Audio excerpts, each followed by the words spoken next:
एकदा पहाटेची वेळ होती. एक मुलगी रस्त्याने चालत होती. रस्ता लांब, शांत आणि ओसाड. मागे पाहिलं तर सगळे वेगळ्या दिशेने चालले होते. पुढे पाहिलं तर कुणीच नाही. मनात प्रश्न होते. मी बरोबर चाललीये का? सगळे ज्या वाटेने जातायत ती योग्य नाही का? पण पाय मात्र पुढे जात होते. कारण ही वाट वेगळी होती. गोंगाटाची नाही, स्वप्नांची होती.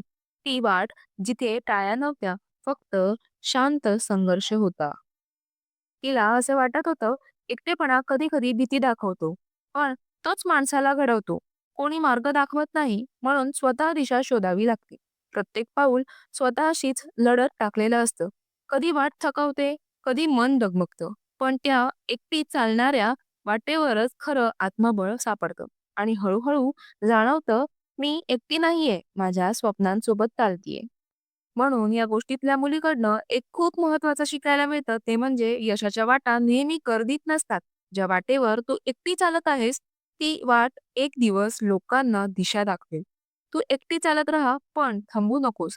जर ही रील तुला खूप मनापासून आवडली असेल, तर नक्की शेअर कर तुझ्या त्या मैत्रिणीला जी संघर्षाच्या वाटेवर आता चालत आहे.